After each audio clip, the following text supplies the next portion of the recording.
Now, how exactly do you bring out the invisible beauty in these ordinary rocks? Simple.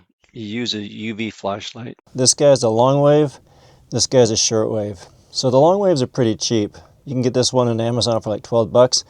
They market it for finding pet pea. I guess that comes in handy. This guy, my new toy, this is an ingenious design. It's a CS255-4. It's a shortwave. It's expensive. This guy's 400 bucks.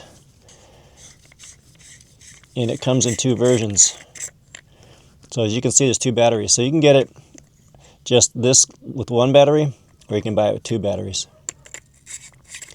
And so when it gets dark, we can look at some cool minerals. So tell you what, why don't we all come back when it's a little darker? We'll take a better look at things. Before we get too far into the fun part of this video, what do you say we pop by the classroom and get up to speed on UV light? For that matter, let's get up to speed on the entire electromagnetic spectrum. So what exactly is UV light? Well, it's a portion of the electromagnetic spectrum that's above X-ray and below the visible light spectrum. Actually, you can see the X-ray and UV do overlap. So the shortest portion of the UV spectrum actually is in the X-ray spectrum. We're dealing with a wavelength that's just above the X-ray spectrum. It's considered UVC, or shortwave UV. So it's got a lot of energy. As a matter of fact, it has so much energy, if you don't wear protective glasses, you can damage your eyes. Well, this is our collection of minerals. We're going to see how they look in the daylight. We're going to come back at night, and we're going to put on the shortwave UV and see if they do anything more exciting. Okay, the first guy here, he's some Beryl.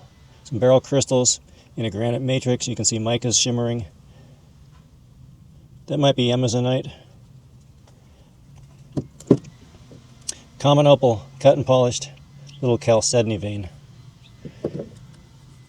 Some fossils, some seashells in a sandstone siltstone matrix. The shells are carbonate, the cement's probably carbonate for the sandstone. It's my manganese ore. This is rhodonite. You can see pyrite with some galena and sphalerite.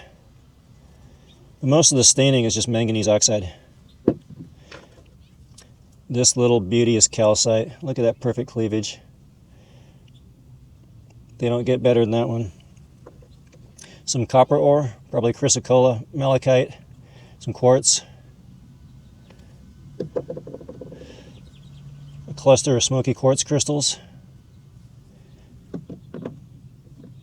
Some fluorite. This guy is from Silverton. He's from Mine Dump.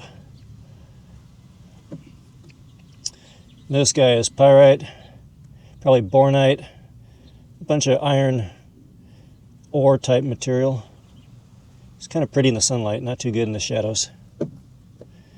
Some more copper ore, some manganese staining probably. This little guy's my garnet.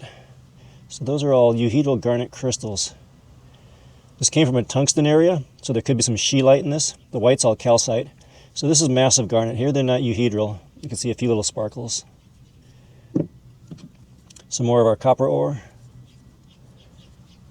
It's pretty dense, so there's quite a bit of metal in this guy. Here we have a little thunder egg.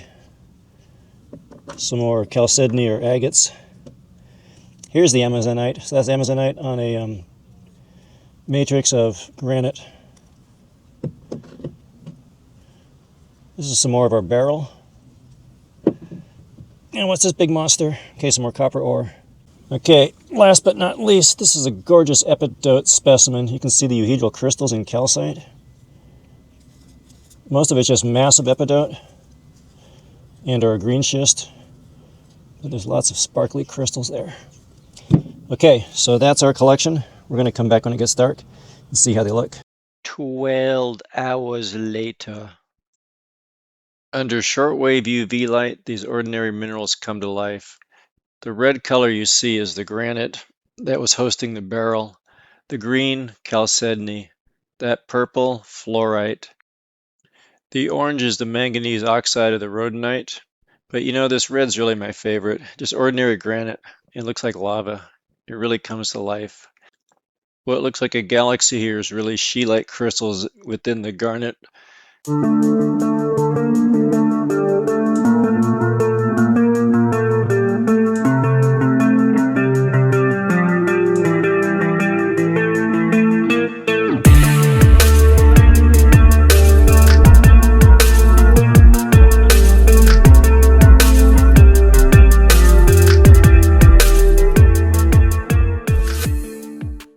Looks like the calcite ROM is going to take first place for the best display. That's called phosphorescence.